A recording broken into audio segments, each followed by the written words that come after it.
Famous Faces and Funnies in Melbourne, Florida is leading the way in pop culture fun. From comic books and graphic novels to Funko Pops and collector's items, Famous Faces and Funnies has it all. Rick Shea and the professional team at Famous Faces and Funnies are friendly and knowledgeable. Whether you're looking for toys, props, collector treasures, or a new comic book, Famous Faces and Funnies is your one-stop shop. To find Famous Faces and Funnies on Facebook and Twitter, just type at FFF Comics.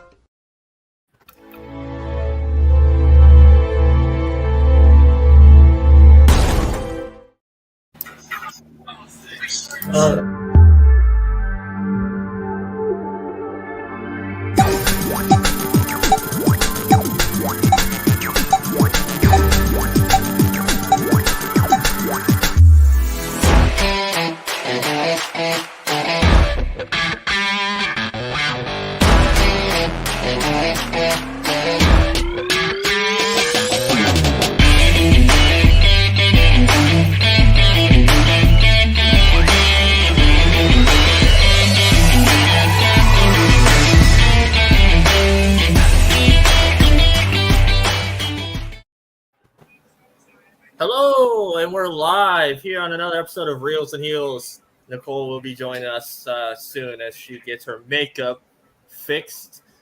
So tonight we are doing a preview of Spookala, which is a brand new horror convention here in Florida, in Ocala, and we have a lot of great things to discuss. I have brought some friends on here.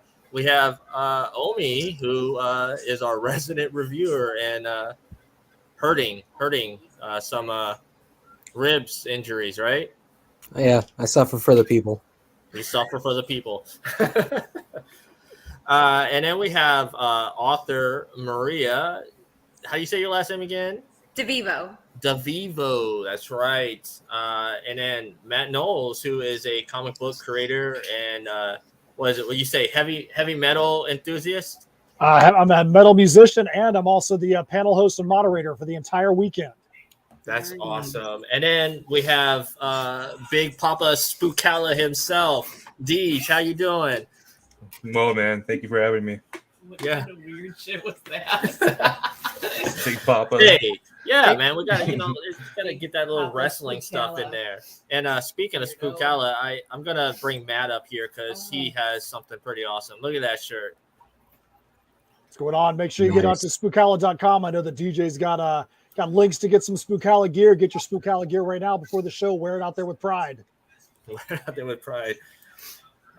So I'm going to start it off here with Deej. Can you kind of explain Spookala? How did this all start for you? Yeah. So I've been an event promoter here in Ocala for about 18 years now.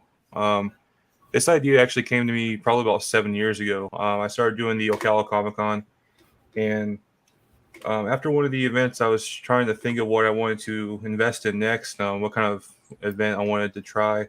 Matt will tell you, over the years, I've kind of just tested the waters for the market here in Ocala. I've always done different things. I've been a wedding planner. I've done art conventions, the Comic-Con, concerts, a bunch of other stuff. So a horror convention was just something that I thought that I wanted to try to do because I just love horror.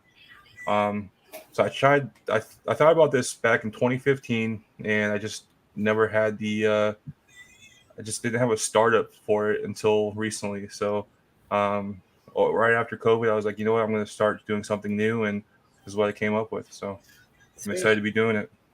Well, I think with a lot of creators in all sorts of industries, from music to writers to filmmakers, with that whole year and a half or so, downtime at home, you guys had the time to create stuff. So I'm sure Spookala kind of, came together nicely in that time frame that you had, all at home to really put it together.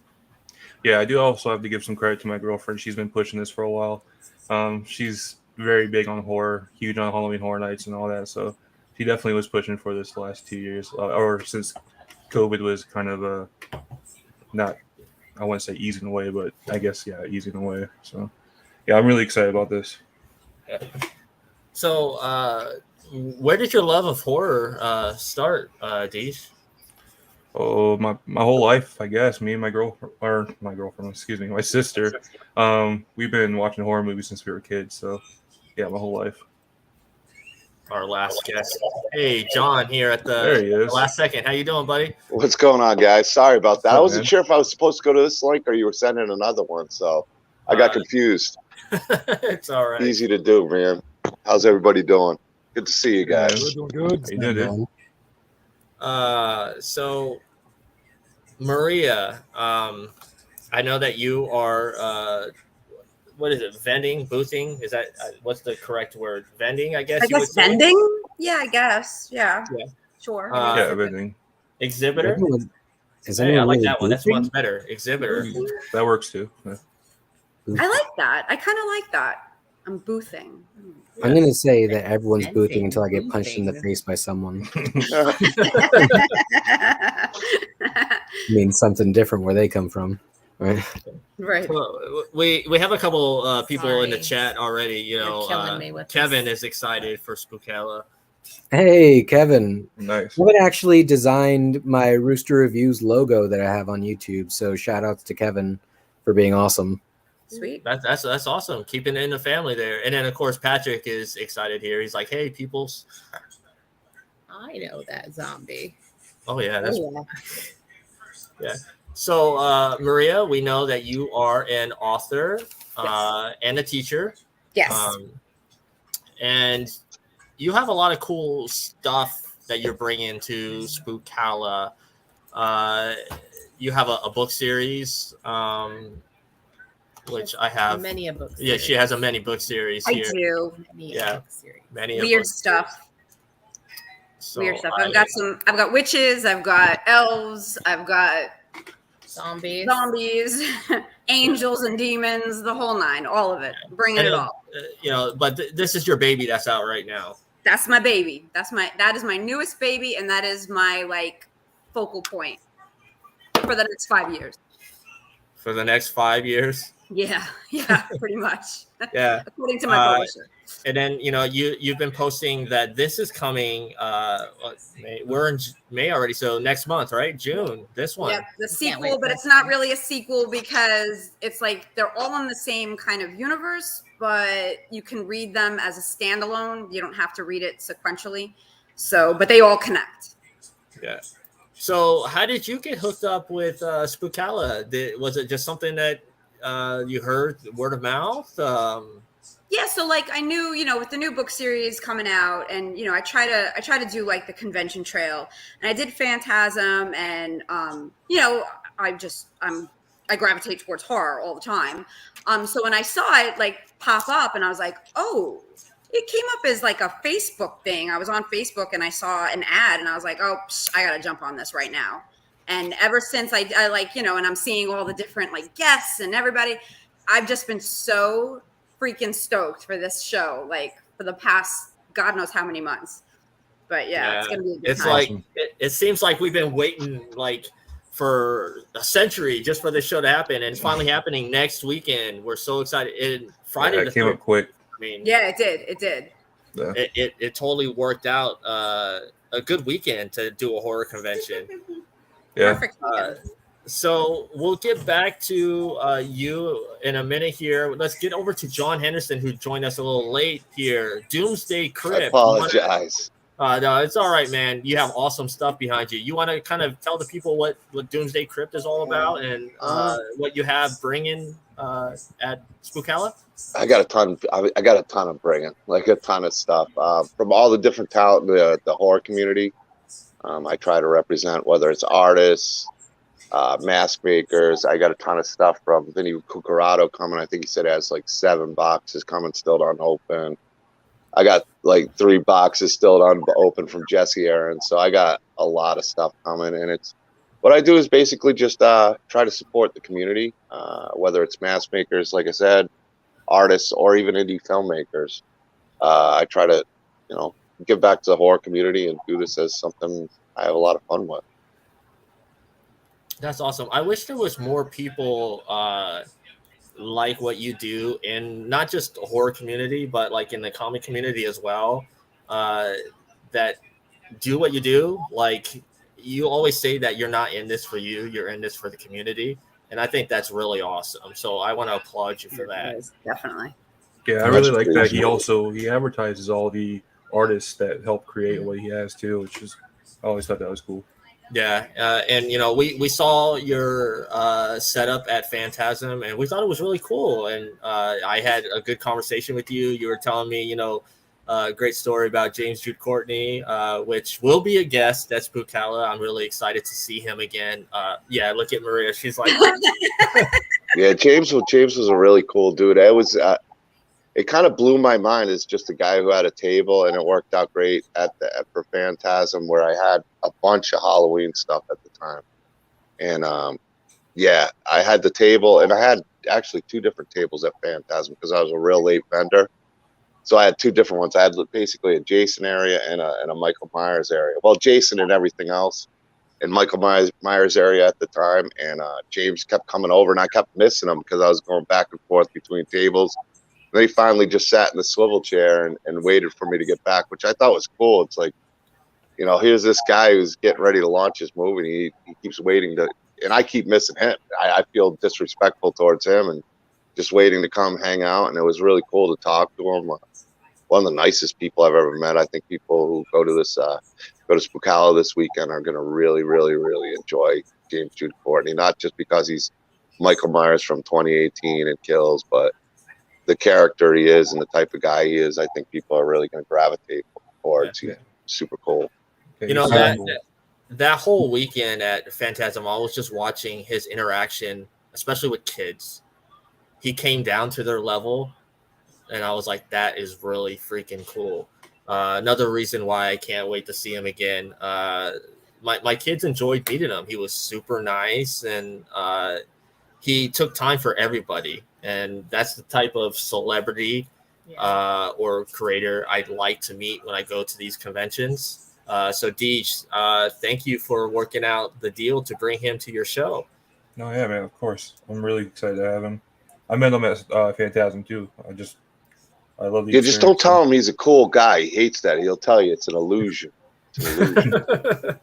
He's funny. He was a good dude. I really enjoyed meeting James a lot. It was really cool to meet a lot of the 78 cast, but you know, Castle obviously as a 78 as my favorite horror film. But he was super cool. Yeah, I've said this before, and I'll say it again. Like, it doesn't matter how many conventions I go to.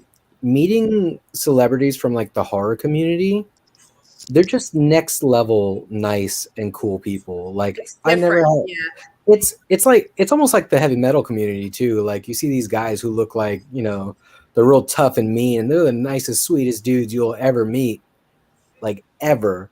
And it's the same thing with the horror community, man. I haven't had a bad experience really meeting a celebrity from there. I've never been let down. Versus, you know, other mediums, like other shows. I think the horror conventions. I just went to a Comic-Con not that long ago, and it was great. I went to the one in Kansas City. I went as, you know, a guest. I didn't go as a vendor or anything. And, I mean, to tell you the truth, with the field of work I do, I went there, and the type of people I deal with, the way some of the celebrities were towards them, I'd never seen it at a horror convention. They were all always so embracing, and I find that you'd think, you know, the opposite, but the horror community is probably the most welcoming community I've ever met in my life. So you know, it adds to my horror fandom as an 80s guy, or 76, born in 76, growing up basically 80s horror. So 77. Yeah. There you go. It was the best era, man. Yes. You had all but it's just a different level of people that I don't know if it's just a lot of the icons coming back nowadays that you see that you just wondered what they were doing, and they weren't one of your favorite 80s horror movies or late 70s or even early 90s, and you get to see them, and most of them tend to really embrace it, where maybe actors that were in a different field, more Hollywood style, when they go to a convention like that, they feel like it's humbling or takes them down a peg or feels like people look at them in some way. Yeah, they don't. I don't think they appreciate it like the horror actors do. So that's just my take. I'm not saying all of them. I'm just saying Right. There's like there's a story that George Clooney will still pay good money to destroy anyone's copy of Return of the Killer Tomatoes. And that kind of crushes me a little bit because that's exactly what I would want him to sign if I ever met him. Right. So now I have to keep mine safe and away from him at all times. Well, it's like Leonardo DiCaprio doesn't talk about critters. No, he doesn't. I didn't know that was one that he wasn't about. I guess it's funny when they don't acknowledge the things that put them on the map. It's like, yeah, I can even respect that they don't acknowledge certain things, but when they're there, and I won't name the celeb that was there. I deal with special needs, and one of my guys is a huge Star Trek fan. And for $100, he got an autograph and a picture taken with. The guy basically stood 50 yards away from him, didn't even mention his name, and signed his autograph for $100. And these guys don't make a lot of money to do that. It was kind of heartbreaking to see it, especially knowing what a big Star Trek fan he is. I was really disappointed. But I've never seen that at the horror conventions. When we went, we did Crypticon in Kansas City, and Chaz opened the doors and was really cool. I took my guys because I'm from Missouri, and we had the time of our life, the experience of our lives. Michael Bean, his wife Jennifer Blunt Bean, super great. Tyler Main, Scout Taylor Compton, all of them were really cool. Vincent DeSante from Never Hike Alone was right next to us. Awesome guy. Ken Sagos, Indeed. Everybody who went treated them like they were something really, really cool. And we had the best time of our life. It was probably the best trip I've had working with these people in 8 years. So, yeah. So conventions, big spot. Deej, when putting a convention, I'm sure you look at a lot of the interactions of what the stars bring at the other shows, because that's probably important. You don't want people coming to your show and saying that they had a bad time. So can you kind of talk about the process of when you're thinking on who should be a guest at Spookala? Yeah, I mostly look for what hasn't really been in the area that often. I try to get something that's newer here. If you look at my guests, I have 8 guests that've never even been to a con in Florida before. So that's mostly what I go after. I do want to make sure none of the guests are known for being racist or homophobic or anything like that. Of course, no sort of big scenes that they've made at other conventions as well. I want to make sure that they can behave. But yeah, I'm mostly also. Checklist. What's that? So that's a solid checklist. Yeah. I do mostly aim for stuff that's newer, though. I really want to make sure that we can bring something that these fans have never seen before. So Matt, we know each other from the comic world. Yep. And I do know that you love horror and of course heavy metal and all that stuff. How did you get connected to Spookala, and what are you bringing to Spookala? Well, it's really easy how I got connected because Deej is my guy, man. Me and DJ do a lot of stuff through Ocala Comic-Con, through the different shows that he does. DJ and I respect each other. We respect what we bring to the community in Ocala. One of the main things that I bring to Spookala is I'm going to be the panel host and the moderator for the entire weekend. So if somebody's on stage being interviewed, I'm the one that's going to be doing it. One of the things I like to do with those interviews is make sure it's not just cookie cutter stuff. If it's somebody that I've never dealt with, they're not going to get a tell me your name, tell me what you do. We have to do a lot of research, really put the time and effort so they feel like they're talking to someone who wants to have a conversation with them and have an enjoyable time with them so that they can show well in front of the people in the audience that may have never heard about them as well. But yeah, like I said, I've got a background as a metal musician. Heirs of Isildur, which is my main comic title, actually has got a metal soundtrack that goes along with it. So it really fit in well to be able to do this for DJ as well. That's awesome. And I see both Deej and his girlfriend and everybody that's attached to anything to do. Bless you. Bless you. Anything to do with his show. Ocala seems to be the heart of it. I can see how much you love the city that you live in, Deej, and I think that's an important thing when putting on, say, concerts or some kind of event in general.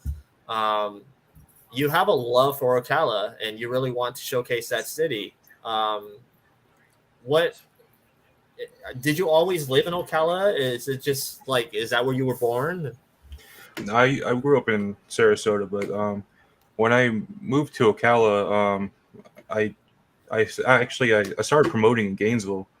In Ocala, they didn't have any promoters here, and it just wasn't easy in. And ever since then, I've always loved bringing entertainment here. It's just always been a big passion of mine. Matt will tell you, through the years, I've just always been trying to bring different things here. I do love the city. That's awesome. And I love that you are partnering with different locations within the city. Always, yeah. Yeah. So, Maria, I said I would come back to you. I have to show that. I mean, people can see you on here, but I told you that this is a really good photo that you took of yourself. And thank you. This is a good headshot. Thank you. Yeah. The only thing that would make it better, the only thing, is all of those tattoos that you're not showing. Right? Like, not enough. It's not enough. It's never enough. Never enough. No. Yeah. You did send something over to me that I do want to show everyone. This is really cool. I think everybody here on the panel will get a kick out of this. Thank you.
That's such an awesome video. Thank you. Nice. The music is really cool. Yeah, it's a pretty neat track. I know a guy, and I'm like, hey, this is my book. This is the concept. Work me up something that sounds kind of 80s, frenetic, crazy. And he hits me up. That's cool. Thank you. So Deej was talking about bringing people that haven't really been to the area. Let's start off with this guy right here. First convention appearance. Yeah, Sweet. I'm excited for that one. Guillermo. Yeah. Yes. And then my roommate loves him, and she's going to dress up as him, his character from What We Do in the Shadows. Awesome. Yeah. Yeah, he's one of two I'm looking really forward to getting on stage with. Really like What We Do in the Shadows, and his character is just so cool. Be working with him during the costume contest on Sunday. He's actually going to be running it. Nice. And looking forward to doing his interview on Saturday. So that's going to be a fun time for sure. Yeah. He seems like a really cool guy. Like his character in Zoe's Extraordinary Playlist, I thought was pretty good too. And then he's in the new, what is it, a Geico commercial? It's a Geico commercial. Yeah, Geico commercial. He's also, I think he just got confirmed for a DC movie coming out. That's supposed to be out like early next year. I can't remember the character he's playing, but I thought that was pretty cool. Right. And then for us, since we're wrestling fans, we're really looking forward to Danhausen. Yeah. Okay, the boys are more looking forward to it. I'm a little weirded out. Like, I don't know. I know you still don't get the character. I don't get it.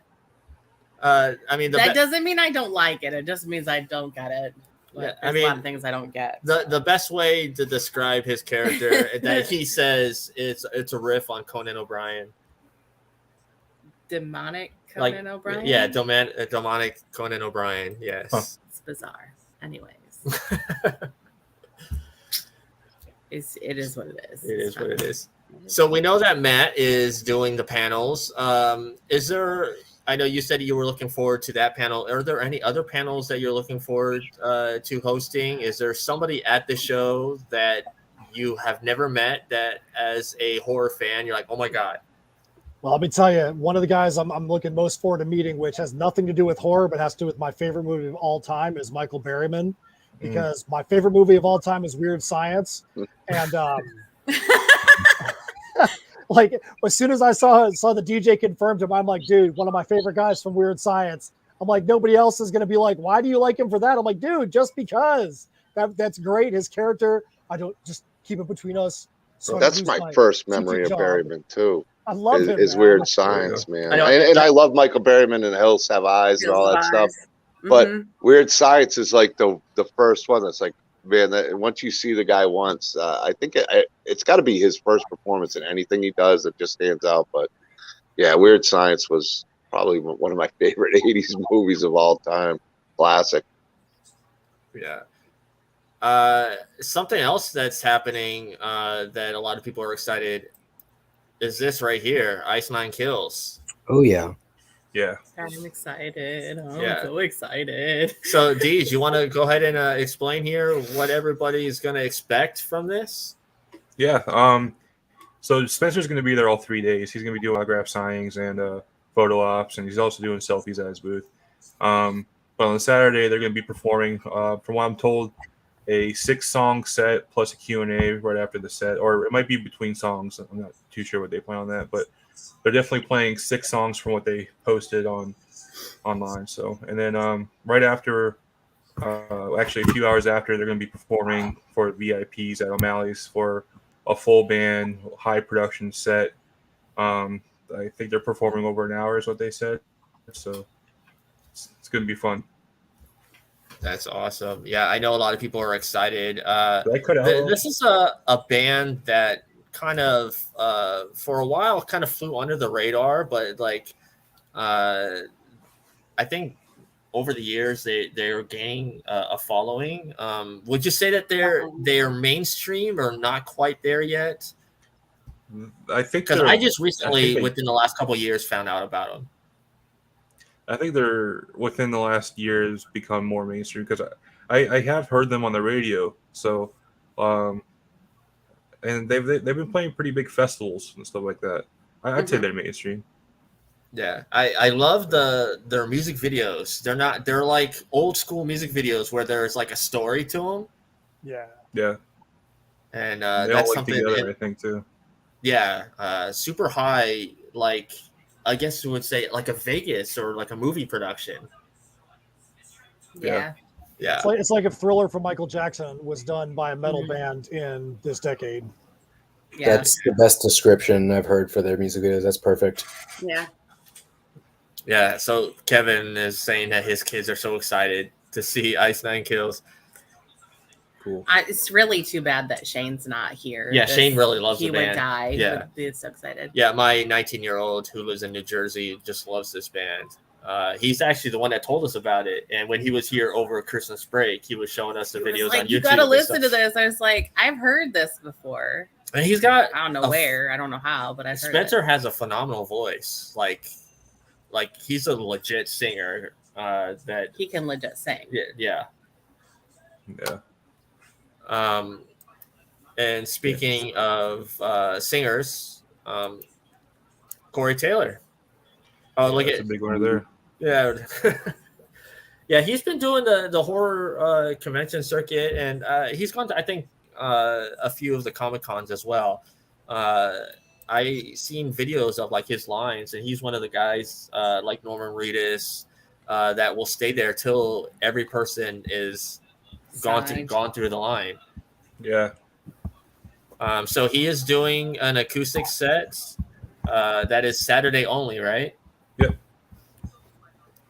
I told Maria the other day, I hope he does the SpongeBob theme song because he does it so well. I told her to go look it up on YouTube.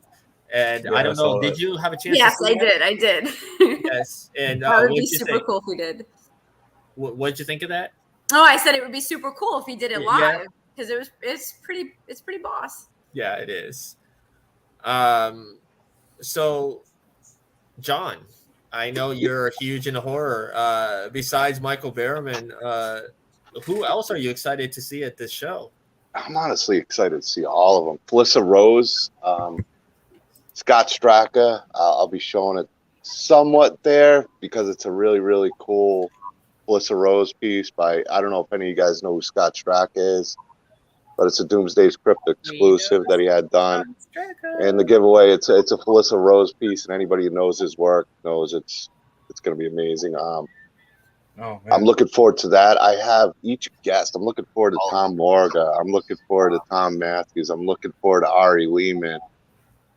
Michael Berryman, as we said. I'm looking forward to meeting Corey Taylor or seeing him perform Ice 9 Kills. Everybody, really. I'm stoked for the whole guest list. The whole guest list that Spookala put together is a stack. It's amazing. So what Oliver is super excited about.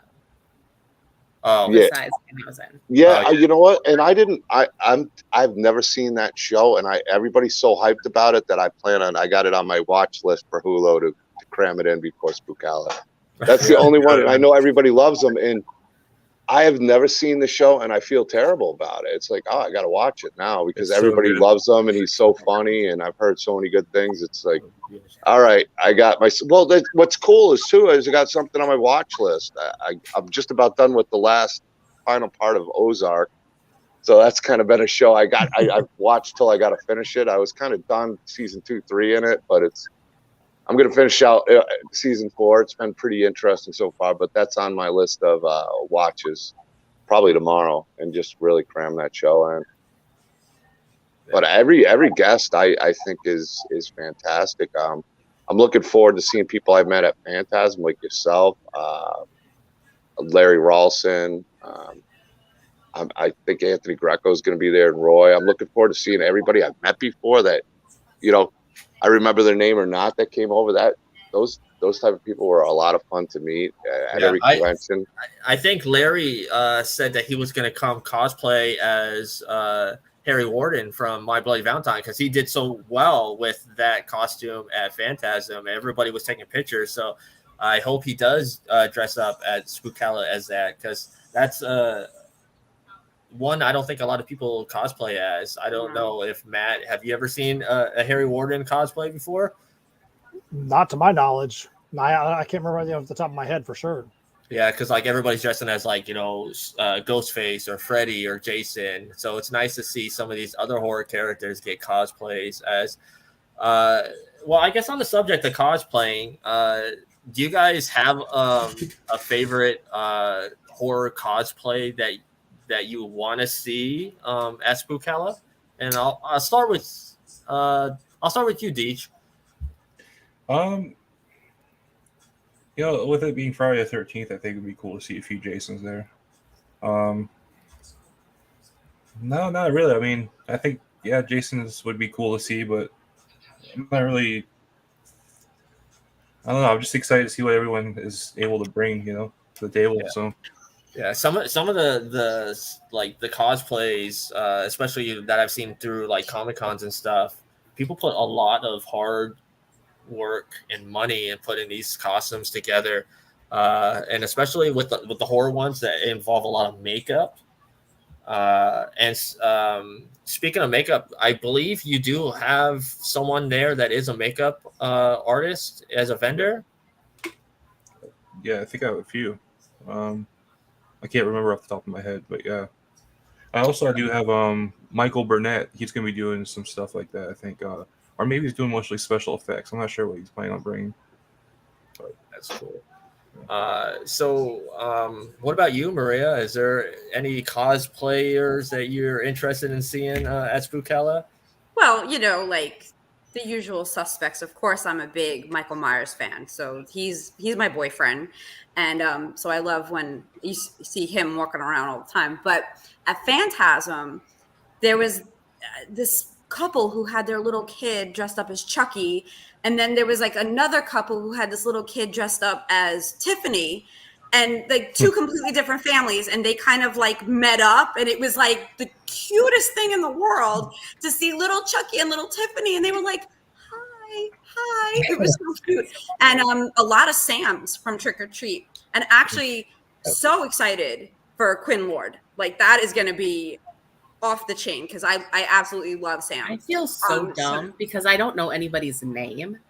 Like I don't know the person in the costume. I'm just like, oh, they're gonna be there, cool. And then Ryan showed me a picture, and I was like, what? And Deej is doing it again. Another first Florida convention appearance. Yeah.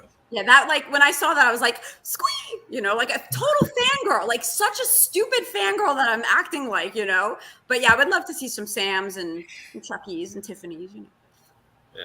So Maria's talking that, Michael's her boyfriend. So like on your boyfriend Mount Rushmore, we have Jason David Frank and Michael Myers. Yes. Same person. What? I'm so weird because like mine is like Dean Cain and oh no. Yes, you're the weird one. Cain? Superman. That's cool. Sorry. Yeah, and it's not even like the most popular Superman. It's like, it's the TV guy. I remember the most as a kid. Right. I like him. He was nice. Like out of all the people, okay, I sound like I've met a lot of people. There's really like out of a lot of the people that I've met, he was one of the nicest. Him and Ming-Na, like above all. Oh, and Michael Rooker, but Michael Rooker is like, I don't know. So Matt's partner in crime, Steph, she loves seeing people dressed as Ash.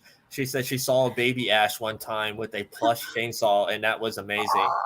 That would be awesome. I'm a huge Evil Dead fan, so I'm always into seeing all the different Ashes.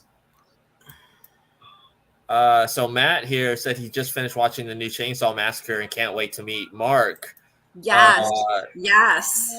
That's gonna be super cool. So this is a very cool one because it's the first Florida appearance and the second overall appearance. How did this one come about?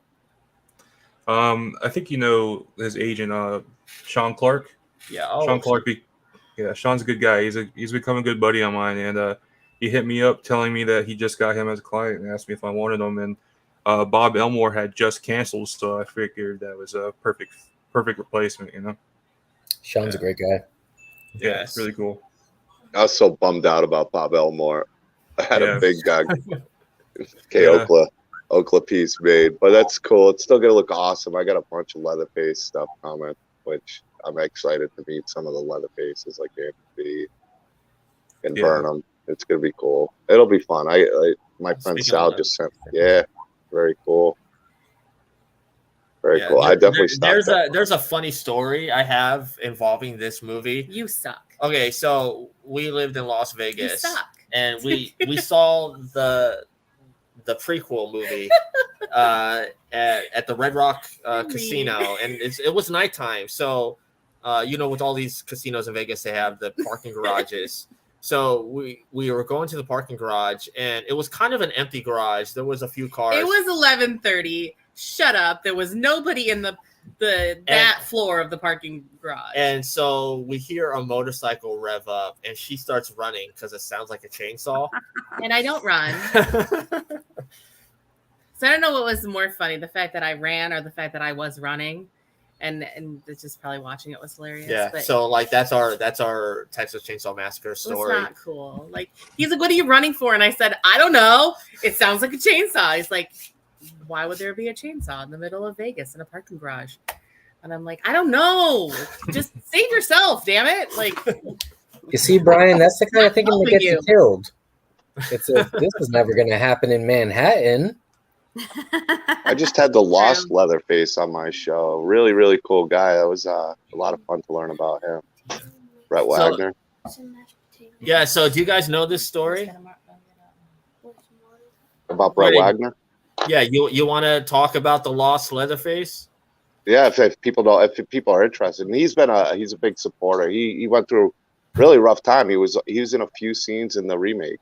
He was the one who slammed the door shut and hit with the hammer, and he wound up having heat stroke, and Andrew Bernarski came in, and he praises Andrew. Like, I've talked to him, I've become friends with Brett Wagner, so no knock on him. But I thought it was really cool to see him in a few scenes, and I'm glad he's getting some recognition for, even if it was a smaller part. It was a tough thing for him to lose out on, and Andrew killed it as Leatherface in the 03 remake. I love that movie, but it's cool. Like, even like a guy like Tom Morga, I didn't realize how much he was in Halloween 4 until you start hearing about it. And I think everybody should get recognized if they had a part or did something in a movie. And he's in half the movie. Yeah. He had some great scenes in that movie, really. He deserves the credit for what he's done. I feel like that for anybody who's been in a movie. And I know that's happened a lot in the 80s. Not just with Morgan, not just with even with Brett Wagner. But it's cool that SS fans can give those kind of people recognition, because I didn't know about the Lost Leatherface until recently. And it was cool to learn about it. I was cool to meet the guy and sit down and talk to him. I've spoken with him, off the streams and stuff like that. Incredibly nice guy, does a whole bunch of really cool stuff, was the crazies. So yeah, it was cool to find something out that I didn't know. Always learn a little bit of history. He just started doing conventions, right? Yeah. And it's good to see him getting his name out there and people recognizing that. Even if it was a short amount of time, he was in some cool scenes in the movie. And I think every horror fan kind of loves it. I mean, look at 78, the Unmasked Myers. He's made pretty well out. Few of them have, and they deserve it. Like Avi Lehman, with jumping out of the water. I love seeing the guy. I think his music is kick ass. Like, I'm a bigger fan of his music. I can't wait to see him perform. Seems like an awesome guy. So yeah, I don't know, stuff like that I'm just excited about. So Grant Lanker said he would be afraid to dress as Ash because he would not want to be compared to such a handsome dude. The chin extension. That's what you need. The chin extension. So speaking of conventions and stuff, there's always exclusives, and horror conventions are no exception. So Matt, I know that you are part of the exclusives that they have. You want to explain some of the exclusives that Spookala is going to have? Absolutely. One of the coolest things I think that DJ was able to make happen was there's so many different groups, especially a lot of the trading card groups, that have got exclusives for the show. It just goes to show that people are really taking the show seriously. And, we've got our comic series, Heirs of Isildur, which has got the metal soundtrack that goes to it. We also do trading cards. So we decided that we were going to do, I'll hold it up for you right here. Here, let me bring this up here. So we have 250 of these cards out of our most recent title that are waiting for the books to come in right now for Heirs of Isildur, The Perilous Prospect. This is an exclusive card. It even says it right on the front, Spookala exclusive. This is the first time we're actually going to have these cards in hand. We printed up 250 of them. We're actually going to have 80 per day. So if you're somebody that only shows up on Sunday, you're still going to be able to get one. We'll have 80 per day in our booth. And all you have to do is either if you sign up for our email list, then you get one of the cards. If you buy anything from our table, then both Steph and myself will sign it. Obviously, Steph will be at the table. And if I'm not there at the table, you don't know where I'm at, you can just catch me at the main stage because I'm going to be there probably 60, 70% of the time. So we thought it was cool to do that. And I'll actually hand it over to DJ because he can tell you a lot more about what is there, DJ? 8 different collectible trading cards that are Spookala exclusives right now. Is that what the count is? Something like that, yeah. With the hype of Pokemon the last few years, a lot of trading cards went up with it. So we were looking into some of the new trading card games that I felt like they fit this sort of convention, and it was just something different. I wanted to try to collaborate. So we got like MetaZoo. They're an all cryptic trading card game. So they have like the characters are like Bigfoot, Mothman, stuff like that, and they're doing their own exclusive card for us, which is going to be limited as well. And then there's some others that they're all doing limited runs of an exclusive card that will have the Spookala stamp on it, so it shows that it's just exclusive to our event.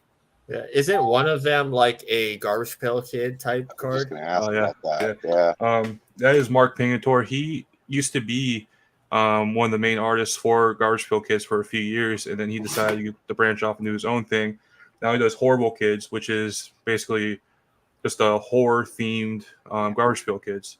And he did an exclusive card for us, which was Spencer for the VIPs. And then he also did one for attendees, which is James Jude Courtney. He did, I think he called it Halloween Kells. Yep, Halloween Kells. Yeah, which is a limited run. I'm going to try to get my hands on some of them. I had a friend on, and her name is Garbage Pail Queen. And so she's a huge fan of the Garbage Pail Kids thing. So I'm going to try to get my hands on some of those. Those look really cool. Yeah, I know most of them are like one per person per day.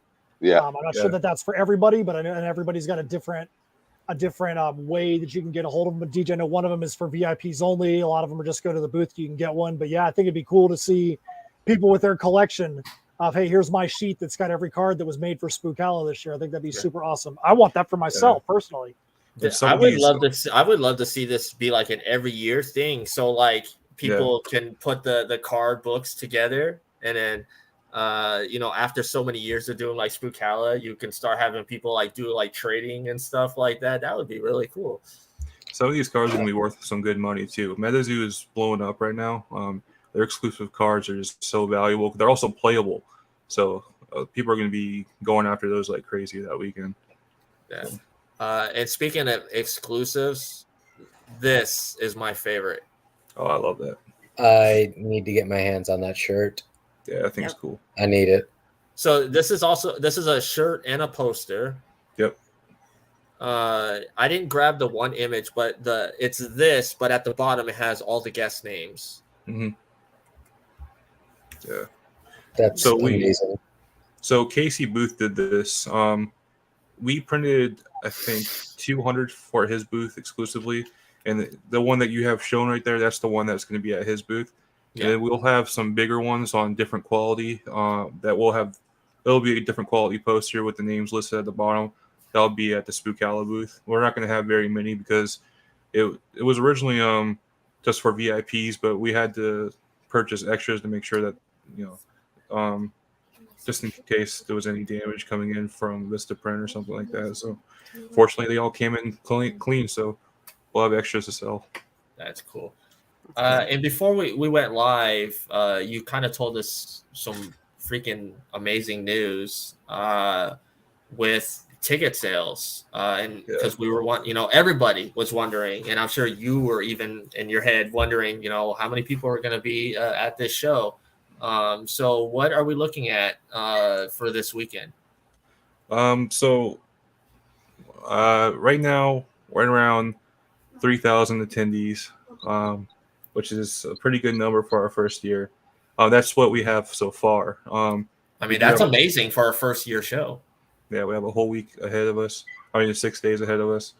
And normally with the Comic-Con, our biggest the most sales we have is the week of. So, and then we also do really good on walk-up. So we'll see if that's the same for this. I'm hoping to. The buzz about the show in Ocala is huge, man. The buzz is huge. There's so many people in town. I'll be at the soccer field because I'm a soccer official. I had somebody come up to me at the soccer field. I can't wait. Have you heard about this Spookala thing? I'm like, yeah, I've heard about this Spookala thing. This is a random comment. I'm like, I'm working Spookala. They're like, I'm like, you are? I can't wait. I just got my VIP with signing with Harvey Guillen.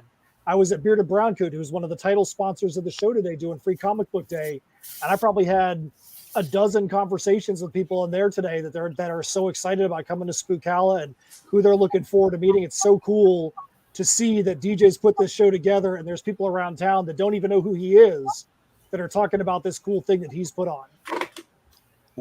Now, when we're bringing, with Spookala, bringing people to the city of Ocala, what does the city itself, like the what do you call it, like the officials, the mayor and all that, I'm sure they're super excited that an event like this is bringing people to come to Ocala. Have you heard from your local government officials on their thoughts of like just the attention that the city is getting for this convention? I know the mayor really likes what I'm doing. He's always given me good props in the past. I haven't heard from him about this particular event, but he's always in the past I've had issues with OPD and stuff like that. He's always come in, or the Ocala Police Department. He's always come in to help me out because and he's always explained it to him because I help bring a lot of economic revenue to the city. So I know that they're happy about it. That's awesome. Oh man, so we got 3 days of events. So I have this is the panels, which you see anything. I know it is a little small, but it kind of gives us the layout. You said there may be some kind of changes happening this week. There will be one change. Everything on the photo ops is all still correct. The Saturday panels where it says Corey Taylor and Cherry Bombs, we're just going to have to replace them or just flop them or flip them. Cherry Bombs wanted to perform before Corey, and Cherry Bombs has Alicia Taylor, who is Corey's wife. Just the way they have things scheduled is just how they wanted to, change it up. So I'll be changing that this week. Nice. And then just for everyone watching that wants to know about Spookala, it is happening May 13th and 15th. You want to explain to us the venue here, which it's very interesting because it is a horse, like they do horse competitions and stuff. There's 2 locations in the United States. One is like in Ohio or something like that. And this is the second one here in Ocala. Is this a venue that you have a strong ties to? So there's a guy, he's literally a billionaire. He wanted to make his wife happy, so he bought this massive amount of land in Ocala and decided to build pretty much his own little city in the city. So it's huge. Yeah, you see Matt, it's a big area, but it's mostly because Ocala is the horse capital of the world. So I think that's what they were mostly, basing on. Oh, I did not know that. That's something I'm learning. Ocala is the horse capital.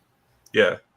Well, the moment you enter the city, you'll see signs saying Ocala, horse capital of the world. So yeah.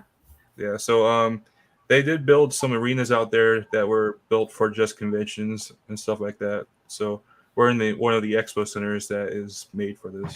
So that's cool. And then, of course, we got ticket prices here for the days and the weekend, which on the 9th, they do go up. But we were talking before we went live that these prices for what we are getting are very reasonable. Yeah, I did that. I tried to make it so we can get a high attendance. I really wanted everyone to have a good time. I want vendors to crush it. I want, all the guests to crush it. I'm trying, of course I want to make a profit, but I don't want to be too greedy. I want to make sure the attendance is high for everybody. That's awesome. A nice selling point is that the kids are free. Oh yeah. Kids 10 and under are free. I love it that when conventions are very inclusive with children. I mean, there's some big ones that I won't name here that, She's so peace. That, first I'm sneezing and now I'm coughing. I don't know. That kids are just another number to them. And, so you have to get your tickets for kids. So I applaud you for at least allowing, a certain age group to come in free. No, yeah, of course, man. Yeah, we've been doing that for the Comic-Con since year one. I just don't see a point in charging kids. I think that, they're going to bring their parents anyways, Yeah. So. This is for everybody on the panel. Do you, since it's a horror convention, are you surprised by how many kids actually come to horror conventions? No, not at all. I mean, I was a kid. Back to when we were kids. Yeah. I was the 8-year-old who was watching Army of Darkness and, reading Tales from the Crypt comics. And in some ways that's never changed, except that I lost the hair up here and it came down here. I feel you, man. I'm the opposite. I was the kid that was emotionally scarred by the ghoulies in the toilet and the and falling asleep with my dad on the couch. You know, like because we had like 4 TV stations, so like at night they'd play those like old scary movies, and then I'd wake up next to him on the couch, and I'd like 4 years old looking at things coming out of the toilet, and I'm just like, I can't live my life. Like I was terrified. And then of course and then you know, I was a chicken. Okay, I'm a big fat chicken. I'm with you on the toilet thing though. Look Who's Talking 2 had me afraid of the toilet for a while. It's not even a horror movie by regular standards, but that scene terrified me.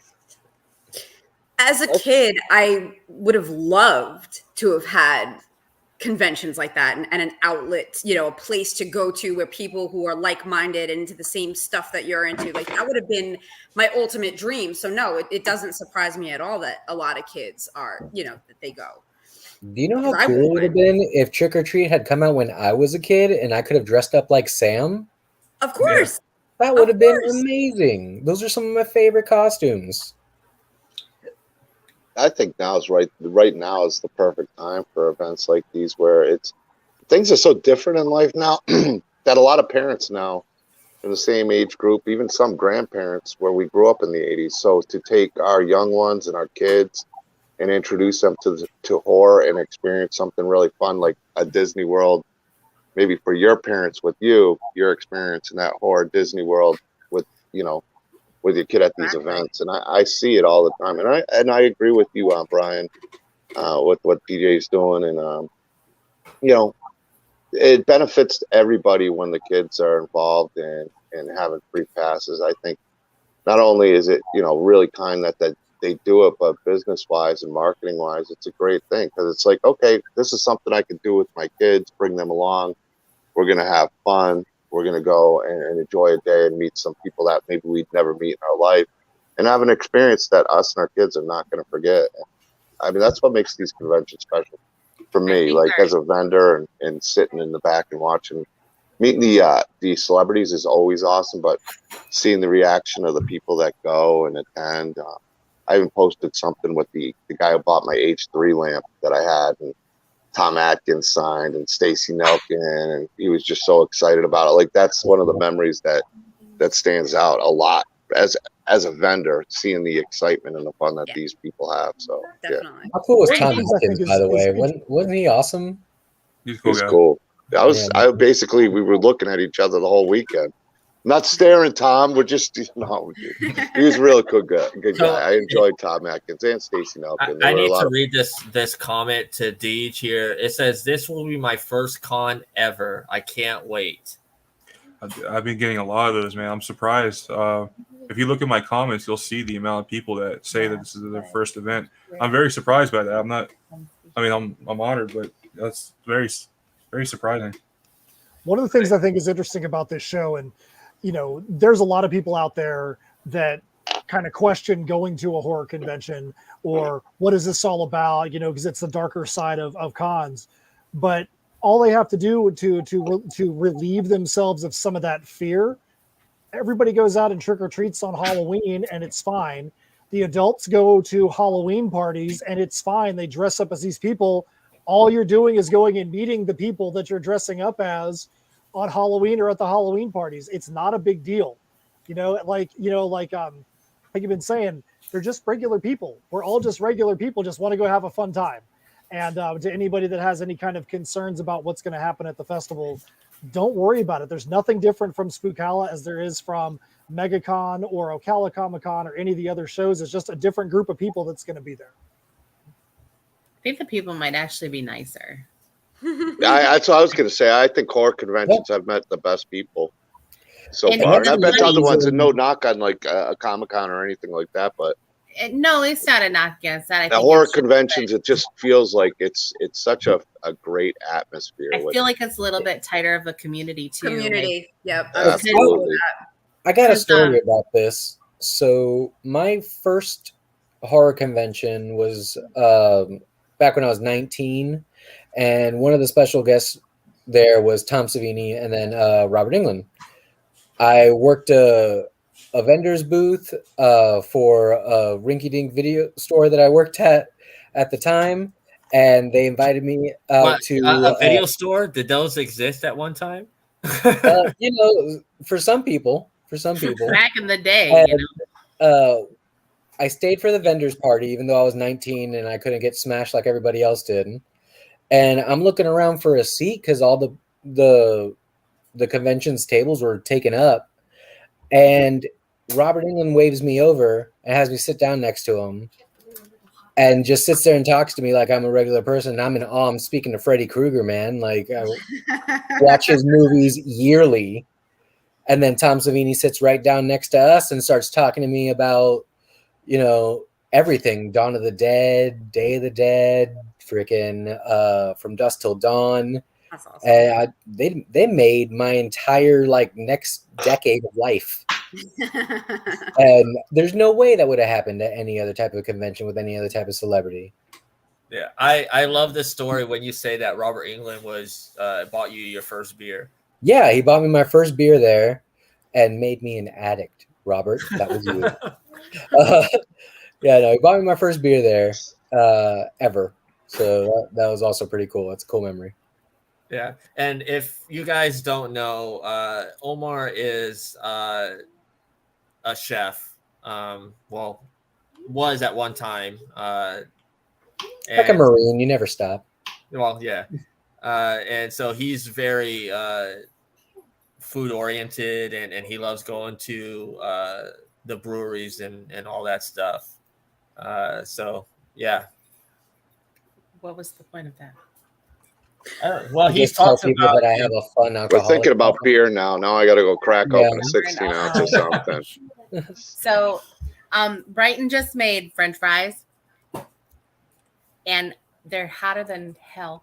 And they're a little on the greasy side, but he actually really tried. Like, they are actually very good. That's cool. And they're pretty. Ha ha ha. Teach him young. So, is there anything else that we're missing here about Spookala? I mean, we talked about great guests, exclusives, panels, photo ops. Everybody's doing photo ops at certain times, which at these conventions happen. They're very popular. Are these stuff that people have to buy ahead of time? Photo ops you can buy a day of too, but they are up for sale.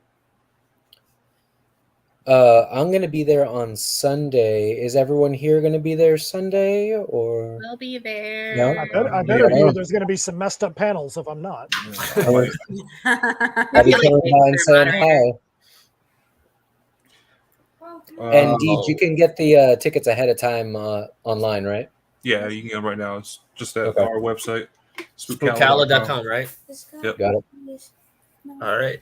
So that does it for the Spookala stuff. But if you guys want to stick around, do you guys want to talk just about horror in general? Can I just tell you a story about Oliver? Okay. Okay.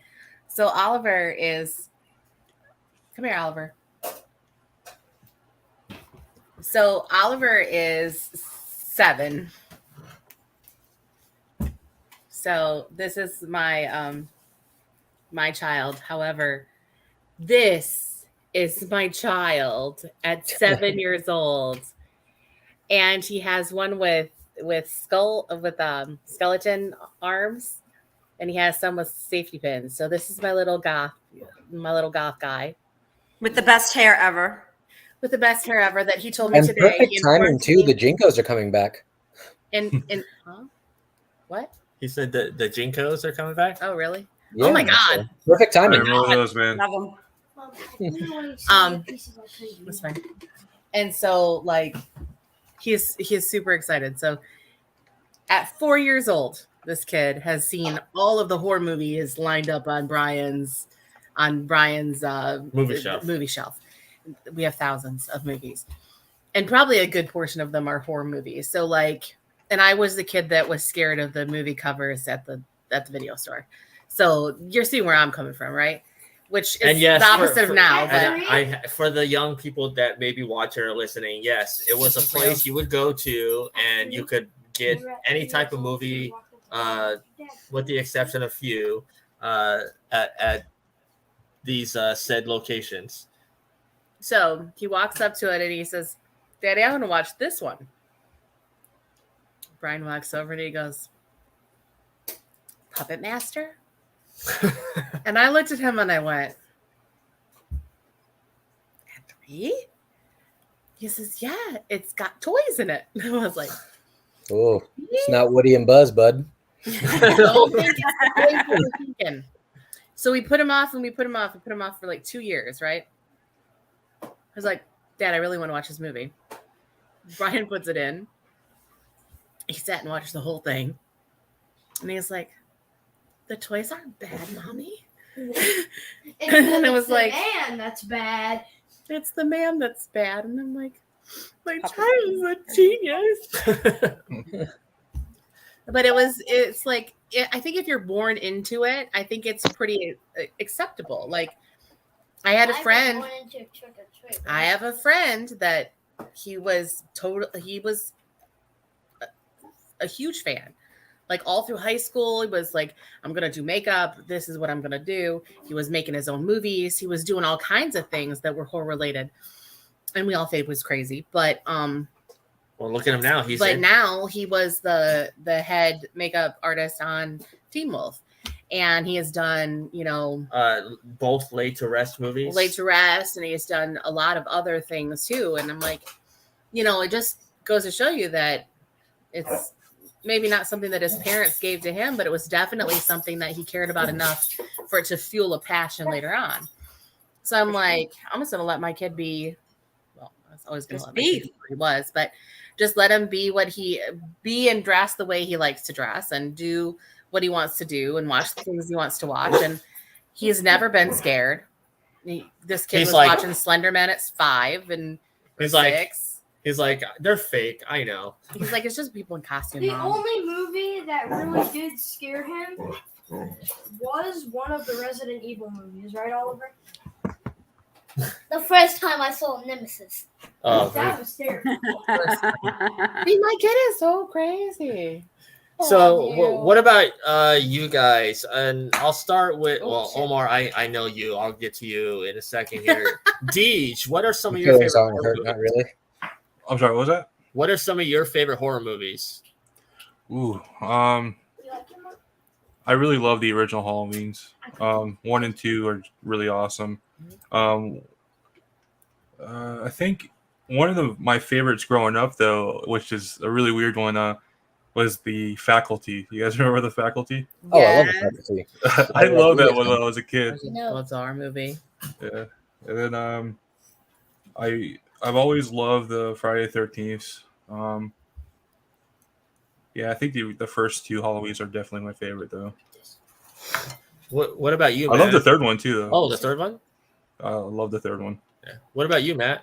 I was a big fan of Friday the 13th, 5 and 6 growing up, but I think that probably my favorite horror movies are the original and the remake of Dawn of the Dead. I think the Dawn of the Dead remake is probably the best. Oh, that's good.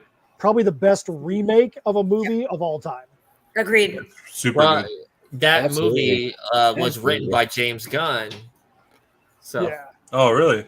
Mm-hmm. Yeah, James Gunn wrote that movie, and of course Zack Snyder directed it. And I know it goes under the radar because it's a comedy, but I think that Shaun of the Dead, even though it's got comedians in there, it's still a great movie that kind of toes the line between the horror genre and the comedy genre. I love Shaun of the Dead. Yeah, there's a point in that movie where there's a shift, a real shift, like, oh, it's comedy, and then it gets like, whoa. So yeah, it's a good blend. Yeah. Well, I tell people all the time that horror is a genre that really transcends other genres. You can have romantic horror movies, you can have dramatic horror movies, comedic horror movies, action horror movies, but it's all still horror at the end of the day. Yeah, well, you say romantic horror, that would be like Warm Bodies, right? Warm Bodies is a really good example of that. Shaun of the Dead's a really good example of that too, to be honest. It's a love story at the end of the day. And then, of course, the big one that opened this weekend, Doctor Strange.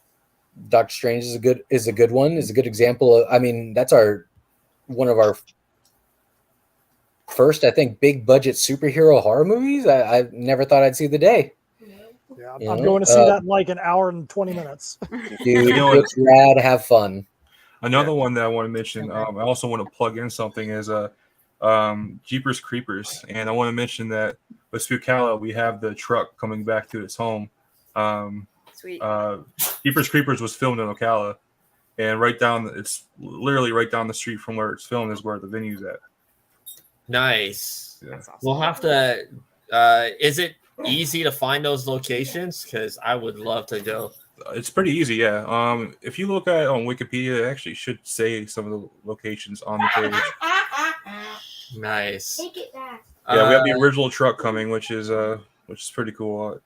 Yeah, you have a couple other vehicles too, right? You have the Monsters Dracula. Which was created by oh man, brain fart here. He was Little Munster. Eddie Munster. Yes, Eddie Munster. The actor that played him. Butch. Yes. Butch. Yes. Yeah, he created the Dracula that's coming. I think the only person that's a bigger fan of the Munsters than I am is Rob Zombie. So, well, Maria, Yes. I know you're a horror fan. I know Michael Myers is your guy. So, what are some of your other favorite horrors? Like, what don't I watch? I mean, I love it all. Like the cheese, the bad effects, like the D movies. Like when I was a kid, we would go into those, ancient stores, and the deal that like the neighborhood video store had was rent 2, get 1 free. So every like week we would go and 1, 2, 3, and we just like ate up the entire like horror section. Would it be the cover that shows the movie pretty much? Because that's how it was with me. I would look at the cover. I was like, oh, that looks cool. Oh yeah, that's the ones that we would start with first. But I mean, like I would literally go, okay, we're gonna go A, B, B, B. Like we just went in alphabetical order and just rented it all and watched it all. Mausoleum, oh God, Burnt Offerings. I mean, like all the old like weird crap, So I mean, anything that has to do with the genre, I'll eat it up. I don't care. But Halloween, favorite. All of them. Except the newer one. Like that, like 5, 6, like that Busta Rhymes, no. But but you still want to watch it, right? You still watch it. I can't watch Resurrection. That one, I don't know nothing about it. I'll watch Haddonfield Nightmare or something. Rewatching it now is weird, but I mean, luckily, depending on continuity, you don't have to, right? Like, Halloween's been redone and started the timeline so many times, you can just kind of pick and choose which ones you want. Sure, you go down with whichever map you want to go on. Yeah, whichever tree. Yeah. I do have to say this about the horror genre, though. Even as bad as a lot of the horror movies can be, the kills are always great. Yeah, they're always something memorable.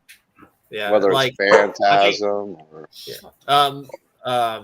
Maniac Cop. I was just gonna say Maniac Cop. Maniac Cop. I love the old movie Slaughterhouse. It was kind of like a Texas Chainsaw Massacre Jason ripoff. I loved watching that back in the day. Demons was another one that I found fun when they went to the movie theater. Something about the mask cutting them. Sleepaway Camp. I'm excited to meet Melissa Rose because that's one of my top horror movies. I consider Halloween, and I love Part 3 too. I'm a big fan of Season of the Witch. I think it's a great sci-fi horror film. But in the Halloween franchise, if you give me H1, H2, H4, in that timeline right there, I'm okay with that. Even H4 was a little different, but for me and the way I grew up in the 80s and 88 when that came out, and I love Part 5 and I love Part 6 in their own way, but time-wise, story-wise, give me H1, H2, and H4, and I think there's a good sequel for a real H5 from the ending of H4. That's just me. I'm good with that in the Halloween series. And I do love 2018, and Kills was a lot of fun too. And I think James Jude Courtney killed it as Michael Myers. He saved a lot of those movies where that time story was the greatest for me anyway. Evil Dies Tonight kind of was rough, but what he did was fantastic. Hospital scene was weird. Yeah. I can't wait until Ends. I'm hearing some great things about Ends, so we only got to wait a couple more months. Well, more than a couple, but you know what I mean. Holding out for the Silver Shamrock theory. I'm trying to hold off on hearing even any predictions because people say their predictions, and they just read spoilers or something. Right. They want to say, "Oh, I knew it! I knew it!" Yeah, you sure did. Wait. What's the Silver Shamrock theory? I haven't heard that one. Oh, you haven't heard this ridiculous nonsense? Okay. Talk to me. That the reason Michael Myers seems to be unkillable is because he is a super advanced Silver Shamrock android. Oh. The entire time. I'm kidding, by the way. I'm not holding out for that theory. But I think it's hilarious. I would hope all the channels were turned off at the end of H3 so we wouldn't have to go through that. Dude, now that you brought that up, if that actually legit happened, you know how many people would be throwing shit at the screen? At the screen, they'd be looking at my address to kill me because I'm the one who mentioned it on this podcast. I'd be like, there's not a dumpster big enough to put this in. No, thank you. I've heard other people say and I've tried to avoid it, so I haven't listened to it. A dream sequence. Any movie that would end in a dream is the worst, in my opinion. It was the first thing I learned in English class was if somebody in this classroom writes this story and at the end they woke up from a dream, you get an F. So true. So Max says Dead Alive is one of his favorites. Okay, this is top of the line Peter Jackson. Yes. Dead Alive, classic. Yeah, or Brain Dead to the rest of the world. This movie actually is what got Peter Jackson Lord of the Rings. And he talks about it in a lot of interviews. And so Steven here says that I've been to several cons. The guys that play killers in movies are the nicest people you'll ever meet. This is 100% true because when I met Kane Hodder, I almost died. He was so nice. He was like a teddy bear. He said, "Come here, and I'll give you a hug." And I'm like, oh. Oh, look at Maria's jaw just dropped. And so then he had to become my favorite. He's my favorite Jason. Sorry. Just because I really liked him. Part 7's definitely my favorite look. I love this. Jason X's Uber Jason was pretty cool too, look-wise. Yeah, the Super Shredder Jason. I like that one. Two of the best kills is the sleeping bag scene. Oh yeah, and where she smashes her face, her frozen. Yeah, that one's pretty cool. With the nitroglycerin. Those are the best kills. I think Jason X gets a lot of hate. I actually can sit and watch that movie. The only one I really kind of not a huge fan of, but I can deal with it more than Halloween Resurrection is Jason Goes to Hell. Any of the other ones I can really watch. And my big thing with Jason Goes to Hell is it just really wasn't a Jason movie until the end and stuff. I don't know. Agreed. But I know some people doing some fan sequels to it, so I'm interested to see what their take will be continuing on from there. It'll be interesting, at least from a fan standpoint. Yeah. So this year, we have, a couple semi-big horror films. So I don't get to answer the question. Oh, I didn't either. It's okay, Nicole. He didn't like either of us. How rude. Okay, go ahead. Well, let Omar go first because you didn't even ask him. All right. Omar. Now I feel weird about it. What was it? Favorite horror movies? Hands down, my favorite horror movie is the Wolfman with Lon Chaney Jr. I think that's just a perfect film. Favorite horror franchise is probably The Evil Dead. I watch it all the time. I don't think there's a bad entry in the entire lot, including the TV show and even the comic books. Everything connected to Sam Raimi's universe, I think, is phenomenal. And we talked about James Gunn writing Dawn of the Dead earlier. Slither. I think Slither is one of the best modern classics to come out, man. That's such a fun ride the entire time. And it doesn't matter what my mood is. I can put that movie on and I'm good to go. Yeah, Kevin Feige, when he hired James Gunn for Guardians of the Galaxy, he said there was something in Slither that made him know that Gunn was right for Guardians of the Galaxy. That he cast Michael Rooker? I'm just kidding. I love Michael Rooker. My favorite Walking Dead character was Merlin. He was awesome. And Shane and John Berthnall's character. But those are my two favorites. So anytime Rooker's in something, whether it's Henry or whatever, you see him in more, like 8 Men Out. I see him more looking back, and I didn't realize he was in these movies until he was in so many things. Yeah. So, Matt, I know you said you had to go to the theater to go see Doctor Strange. So I don't want to keep you around too much longer. So do you want to, plug anything right now? Do you have a Kickstarter or anything going on? No Kickstarter going on right now. We've got a lot of stuff that's going to be coming in imminently. I don't know if you guys know there's a major paper shortage in the U.S. right now. So getting comics printed, getting books printed is an absolute nightmare. Yep. But there's a good chance we could have some new stuff in hand before Spookala. There's a chance we've been waiting on the complete nightmare of getting some colored collectible vinyl for one of our albums. There's a slight chance we might have it in by Spookala. So who knows? Spookala might be the first time we could have a whole bunch of cool stuff on the shelf. I'm just looking forward to the show. I know Steph's looking forward to it as well. If you guys haven't checked out what she does, she also does a lot of movie reviews. She does a lot through Creepy Kingdom, through Horror Geek Life, Horror Buzz. She's going to have another article up on Fangoria here really soon. It does a lot of retrospective pieces. If you go to our website, which is insymmetrycreations.com, and you go to her page, there's actually a link on there that actually goes to all the different reviews and articles she's done for all the different sites. Like I said, probably 50, 60 articles that she's written over time. But yeah, just go check out insymmetrycreations.com. That's where our main stuff is. You can go to Bandcamp and look at Heirs of Isildur if you want to hear either of the albums we have. And if you don't want to do that, just come by and say, hey, on Friday. I'll see you guys then. Yeah. And let me ask you this. If there's anybody that is still on the fence about Spookala, what would you tell them to entice them to come out to Spookala? I would say, look, you live in Ocala. What the heck else are you going to be doing May 13th, 14th, and 15th? Come on out. This is going to be the biggest convention that's ever been in Ocala. I'm fairly certain I can say that. I can say it. If DJ said it, you could go back and say the promoter was lying. Well, you know what I'm saying? But I think as an attendee and as a fan, that this is probably going to be the biggest and most influential con that's happened in Ocala thus far. And it's really going to put Ocala on the map there. So you always want to go and be a part of those big social events. Go get your butt out there and be a part of this thing. And I will add to that, not just Ocala. I think it's going to be very important to the state of Florida in the convention scene. And I'm on the record for that.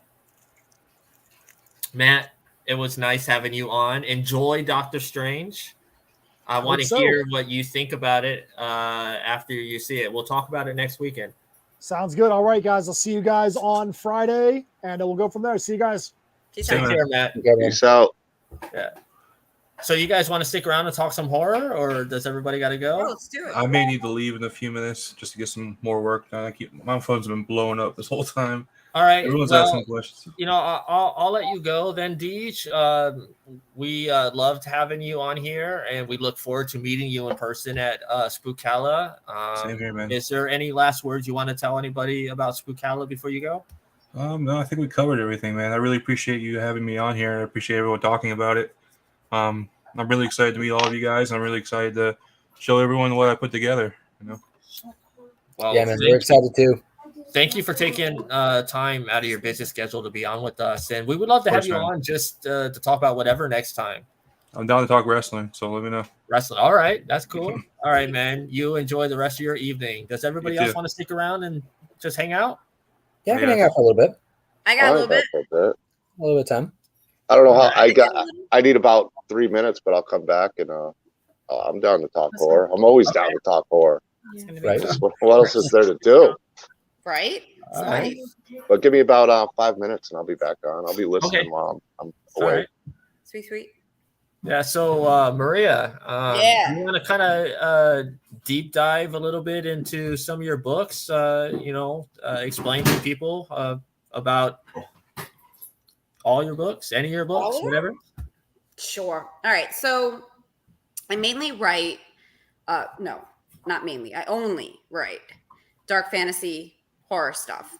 My first series is the Koala Chronicles, and it's about elves at the North Pole who mine coal for the naughty kids at Christmas. Because yeah, because when we're kids, like we're told if we're bad, you're gonna get coal in your stocking and all that. So it's like, but we don't know how it gets there, who puts it there. So I kind of like came up with their whole story, I guess.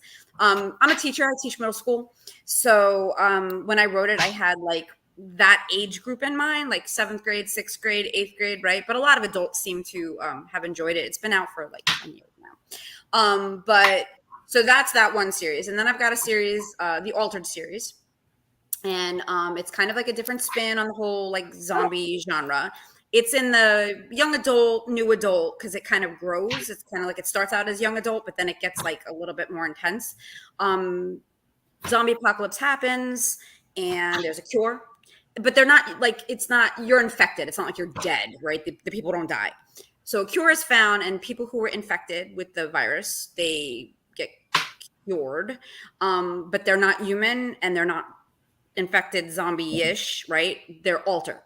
So it's kind of like, how are they going to come back into society? Like, you ate my mom, you ate my dad, you ate my dog. I'm not hiring you for a job. Like, sounds like a horror country song. the way you described it. You ate my dad, you ate my dog. You ate my dad, you ate my dog. Right. No, so like, it's like they're the new race. So how do they kind of come back into society? So, and then like a whole bunch of ish happens, and yeah. So that's the Altered. And then I've got a Strangel, which is just, it's on Kindle Vella. It's not like a hard copy book or anything like that. It's only on Kindle Vella. And Angel in Heaven falls in love with a human on Earth, and she has to come down and like kind of help him get on the right path. But her falling in love with him kind of like screws everything up, and all hell breaks loose. But my baby is the Witch series, The Dawn of the Blood Witch. It's planned out to be a 10-book trilogy, a 10-book series. Thank you. There she is. She's so pretty. And it's all about the Blood Hexa legend. And Blood Hexa is Blood Witch. And it's this one witch in all of time, kind of like Buffy the Vampire Slayer. She has to kind of bring about what they call the New Eden, where the witches and the demons and bad stuff are going to take over the earth. But how does it happen? So each story is a standalone that can be read in any order whatsoever. And the only one that has to be read in order is the 10th one. That'll be like the culmination of everything. But the first one is about 80s satanic panic. I grew up on Long Island. So Ricky Casso was kind of a thing when I was a little kid. And if you don't know the Ricky Casso story, that he was the head of the Knights of the Black Circle, and he was the Acid King killer. So I kind of like use that as like the backdrop. So each book is going to be based kind of like with true events happening like in the background. And then the second one coming out is taking place in, and I know Nicole's very excited about this one, the Red Thorne, 1696, Massachusetts, 3 years after Salem. And yeah, witchcraft is real. Yeah, I'm from Massachusetts, Salem, New Hampshire area. So really, yeah, it's pretty. Well, not anymore, but when I grew up, so like every Halloween, we'd all get a crew together and go to Salem. I did. Oh, it's intense in Salem, yeah. They go all out. A few years ago, I went and visited Salem for a horror lecture series I was doing. Man, you guys party. Yeah. You guys have a lot of fun over there. It's intense. It is. I was there when I was 16, and I was just like, oh my God. I was going to say, it's been a long time. You said you were born almost around the same time I was. So yeah, it's been that long for me too, but it was a lot of fun back in the day. Yeah. A lot of fun. I plan on going back this October. We'll see. I'd like to go back. Expensive. Oh my God. Exactly. It is, but way too much money. Everybody has their vacation settings. Last time I went to the Northeast, I couldn't wait to get out of there. I was like, oh my God, this is not where I grew up in Massachusetts. I mean, just driving down the street was a nightmare in a town. Yeah. Wow. I'm from New York, if you couldn't tell. But Yeah, I'm in Florida. I've been in Florida for like 17 years now. So You're from Long Island, all right? I'm from Long Island. Yep. Yeah. Same place as your favorite wrestler, MJF. I grew up in upstate New York. I grew up in Clinton, Utica. Yeah, but that's like no, it's not new. South That's the Canada, boonies. like- That's upstate New York. Yeah, it's totally that's different. I mean, my grandmother lived in New York City, so Oh, okay. I've been there. I did travel for hockey a lot when I was a kid, all over New York and stuff All right, like so that. you got some street cred. Yeah, I got a little street cred. Yeah, I earned my beanie badge. nice. So Steven says Strangeland is one of his favorites. Underrated. Good, man. Definitely Very underrated. good. I've met D. Snyder a few times, man. He's a great guy. D. Snyder from Long Island. He's a cool dude. Yeah, He's very not cool going to dude. take it. It's not. It's so funny because like when that makes me remind this meme that I saw when people were saying like why don't they nobody likes Nickelback because and then they started putting in the lyrics of couldn't make it as a poor man. How does the one lyric? Ryan, no one knows this song. We don't like Nickelback. Didn't you I say used that? to get called the dude all the time, especially about 10 years ago. And I know, I see her face. Yes, yes. I'd get, it's like, are you going to, I actually had, like, back in the day, I, did the Plenty of Fish or something. I had one girl who really thought I was the dude from Nickelback. And I told her, I played along for a little bit. It's like, nah, I'm not. Like, she really believed, like, she was, you're lying. I'm like, no, I'm really not. But you just need to lighten Kroger. your hair. Like that's literally you really. Yeah. I guess I'm happy I don't look like anybody. Apparently, there's somebody named Michelle out there that I look like. Because everybody that meets you, Because nobody can remember that my name's Nicole. It's always Michelle. Michelle? No. You do have a Michelle look to you. Like I would probably now I'm gonna call you Michelle when I see you. Hey Michelle, good to see you. I had a lot of fun with you on that stream. I'm just kidding. I'll remember Nicole. You know the Ting Ting song, like the That's not my name. the real that's not my name. I'm literally gonna just make a video of it. I'm just gonna be like Michelle. Michelle. That's not my name. Sorry. I always get David Cross, which is never a compliment. No, that's not a compliment. There's never a You're much situation better where Come on, Tobias. that's one says it. That's worse. So I can never grow a mustache now because of that, and I think he robbed me of that. He did. Well, took no, that that was a great show. I love David Cross I in love that the show. Like that show's and that and what was I'm it? a David Cross fan, but Yeah. What was the other show he had? Mr. Todd Show? Margaret. The Todd Margaret show was funny. Yeah. I did get a kick out of that. I was gonna say that you were good in Alvin and the Chipmunks. hate everything about that sentence. He's much better than David, better looking than David Cross. Thank Much you. Better looking. Thank you. In all ways. Probably, Much better looking. probably cooks better too. And a lot less creepy. David Cross is really Are you never nude with the shorts underneath your clothes? From Arrested Development, he always wore short. He couldn't be naked. He had to wear his jean shorts. Yeah, Daisy Duke jean shorts. God. So what else in the horror world can we You're talk mean. about? You still avoided me. I hate that's you. Right. I'm looking forward to Terrifier too. I'll be honest about that. I've talked to Michael Levy and actually I got Mike Levy and Jason Levy coming on, and they're the producers. I've never seen that movie, though it is on my watch list. It's brutal. You better just sit down and watch it because I ain't watching it with you. I know you don't like clowns. No. The one on my radar is The Black Phone. Yes. The screenplay by Joe Hill, who's one of my favorite horror writers right now. Honestly, like the stuff he puts out, I think has been gold. I'm gonna tell you right now. His sequel to The Shining was great. I love Dr. Sleep. Dr. Sleep. I didn't expect it to be as good as it was. I really enjoyed that movie. And Yeah, I I enjoyed that one too. Ethan Hawke, I didn't watch it. Ethan Hawke can do no fucking wrong. Yeah, he's so creepy in the new trailer. Did you see that thing? He is so scary. And I am I'm a grown man, and I watched that trailer in my bed, and I said, you know what? I don't need that glass of water downstairs. I'm just gonna go to sleep. So you want to know how much the studio has faith in this film? The movie comes out in July in CinemaCon in Vegas a couple weeks ago. They showed the whole movie. John Campea, Robert Meyer, Burnett, everybody that was there, they talked about how creepy the movie was. For a studio to show a movie that doesn't come out for another couple months, the whole thing, that shows faith. Yeah. For sure. No, it looks genuinely terrifying, and I'm so jazzed for it. At first, when I read like the synopsis of it, I was like, "Oh, supernatural-ish." I'm all right. It would have been better as just like a straightforward, like creepy serial, like kidnapper kind of thing. But then I saw the trailer, and I was just like, "I guess I'm eating crow," because I take everything I said back. Yeah, it has a lot of vibes of that first Ring movie, which was really creepy, and the first Conjuring.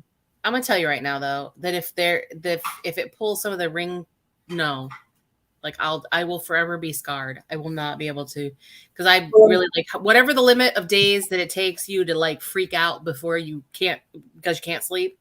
That was the number of days after I watched The Ring. The number of days. Swear to God, I did not sleep after that movie. I heard it's like The Ring with clowns. I think you'll like it. It's The Ring with clowns type theme. Everything you want in a horror movie. You'll have to watch it. I feel like if I go to hell, that is it's gonna feel like that's my hell loop.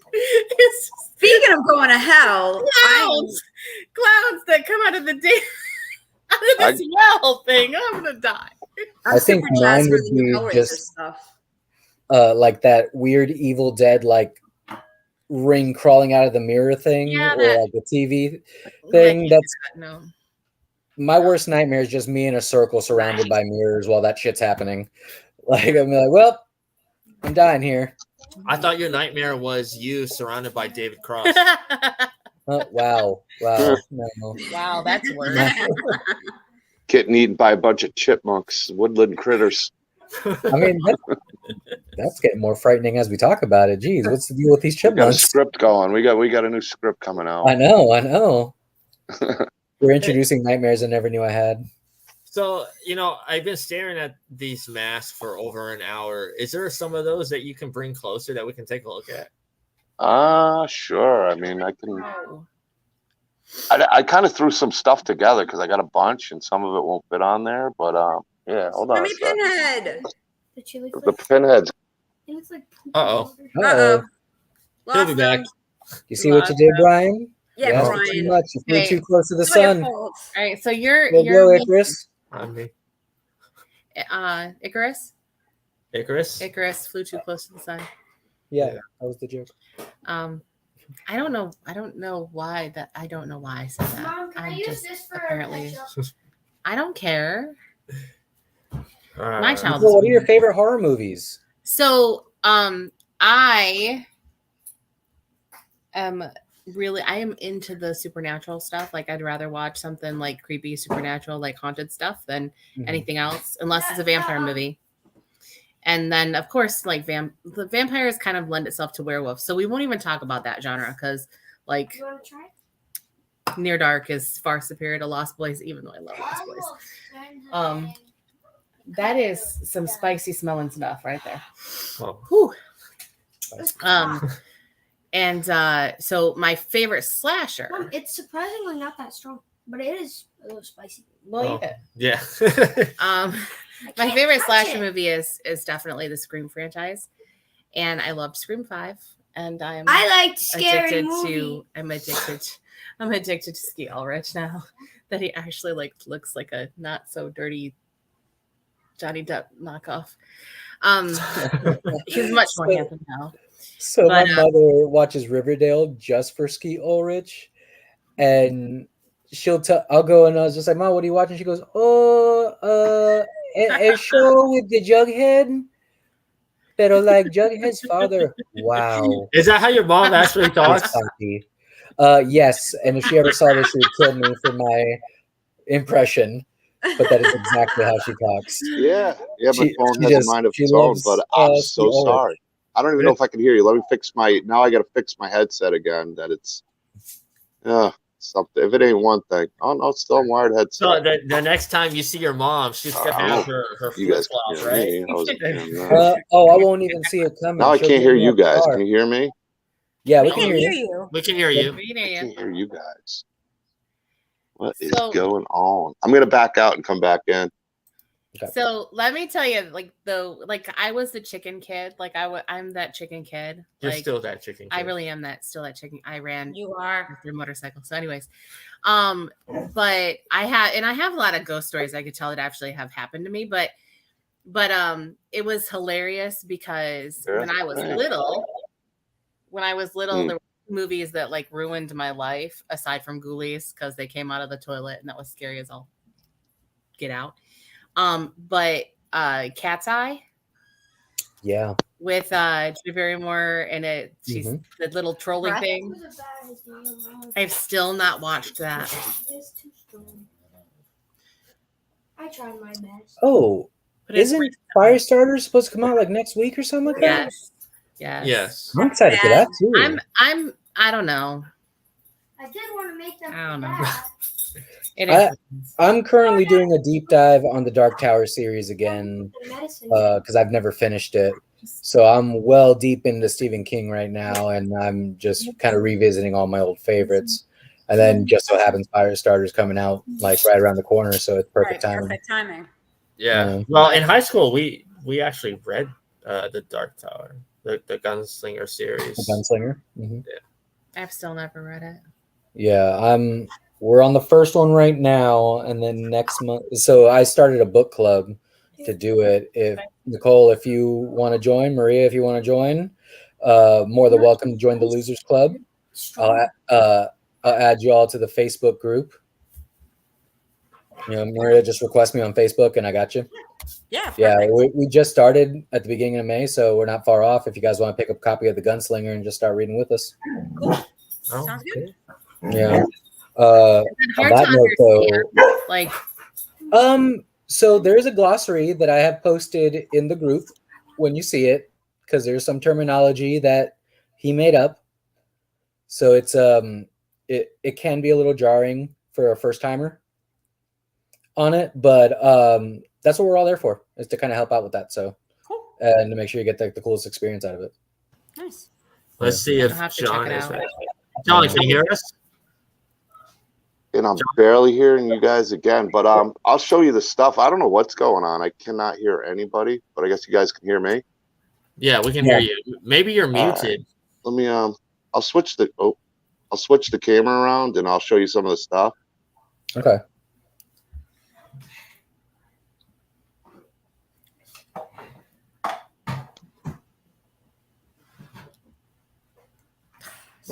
Oh, look at that. That's sweet. Shut up. All right. Some of this is just like that's an older Michael Myers that was done. It's a Tots rehauled by Vinnie Cucurato. That's actually James Grimm 07 Slayer. It's got D. Wallace's autograph. It's got Scout Taylor Compton back there. Nice. Tyler Means there. And that's actually a Nick Malpagano 13 mask. It's not really hanging up the greatest, but I got a big bust with the Myers house. I put it on. I'll be switching up a few things because I do have some masks coming in for some upcoming things. I'll be switching around. Daniel Cruz rehauled a H4 for me, so that was kind of cool. That is a Jesse Aarons painting of an 07. Sweet. Rob Zombie. Let me pull this up better. And that's the clown. I know you're happy about that. Wearing the new Doomsday Script hat. Nice. You can buy them anywhere. Just kidding. Nice. Then I got this, the part 6. It's signed by CJ Graham.